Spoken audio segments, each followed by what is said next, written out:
Hey guys, it's Burgos here, and today I'm going to check one of the other heroes that I summoned. Is currently from the season 3, if I remember right. The Corrosion heroes, I think it's from the season 3, but anyway, we have this bad boy here. I have to start, which is Gegnu.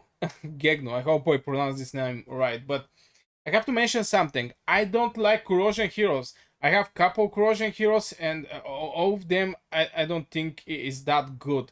Maybe some legendary Corrosion heroes that I think some of the people use for the Temporal Vortex, for example, that is doing massive damage, is fine. But in general, if I look to build Corrosion team, I'm not quite sure that I want to do that. But still, if you are building poison team, it's good to not poison by poison family, but in general poison. If you're looking to build this type of team, it's good to know all of the heroes. And yeah, currently I'm going to present you my opinion over this bad boy. First thing that I noticed, there is basically no Captain Aura. I really like heroes with the Captain Aura, and I even more like heroes that have Captain Aura in all battles. It's a rare thing, but I still like this type of heroes. First, I'm going to start with the ultimate, something that I think most of the people are interested in. First, yeah, he's a melee. As you can see, he's a melee. I don't know what is this purple things over him. Is that crystals? What is this bazooka? I'm not quite sure, but anyway. The ultimate. As you can see, he's going to strike only in front of him. When you see something like this that have arrows, that means the hero is basically striking in front of him or left and right. He's not going to strike in the other corner of the map, which I don't like this thing. Strikes enemies within the tree range 3 times, with each strikes dealing 240% poison damage and converting 40% of the damage deals to corrosion. So in total it's going to be 720 if I calculate correctly the poison damage, all these 3 hits.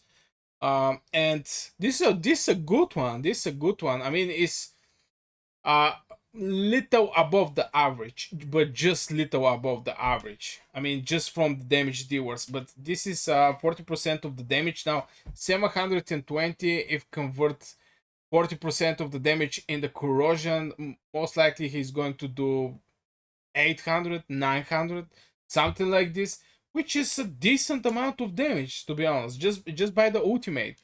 So maybe I may start liking this hero. Converts 2%. First, let's check it out. Corrosion converts 2% of the current corrosion on the enemy into damage every 10 seconds. Minimum damage 10%.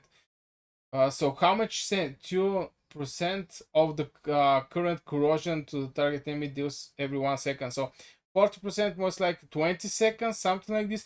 I'm not quite sure is the corrosion stuck, since I really don't have corrosion team. Again, I don't like corrosion, but in same time I may start testing some heroes and see how they perform with corrosion, some corrosion teams.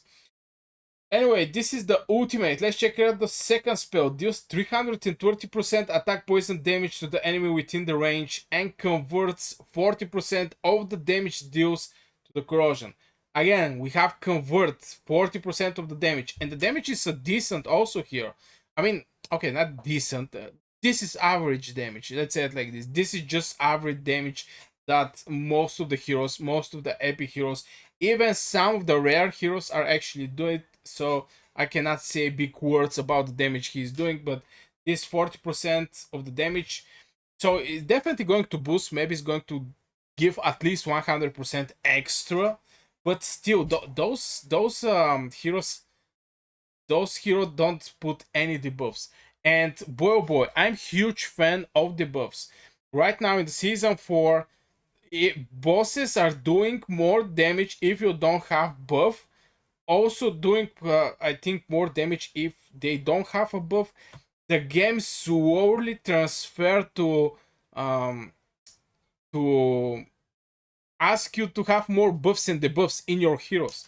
And the range, I really don't like this range. I mean, it's basically around him. Everything around him is going to take this damage. And for the single target, for the boss, fine. for rest of the map, rest of the basically places where there is no bosses, I don't think is that good one. But anyway, let's continue to the first spell. And some, by the way, some passive first spells are game changers sometimes. For example, Sigrid getting this 25% ultimate energy after an enemy with the buff die is crazy. Inflicts 10% attack corrosion to the attacker when taking damage, and also increase corrosion inflicted to the enemy around the hero by 15%. Okay. So on 2 stars is going to inflict 50% corrosion to the attacker when taking damage. So yeah, it's basically from the 10 to jump to 15 on the 2 stars is just directly going to give you this 15% to the attackers. But here is 50% to infected enemy around the hero. So 10% can be for the archers or for something that is hitting you from distance.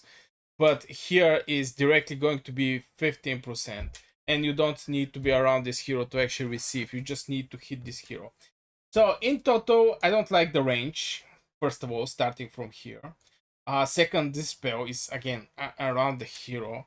And this one, maybe this one is a good one, but what is 50% from what?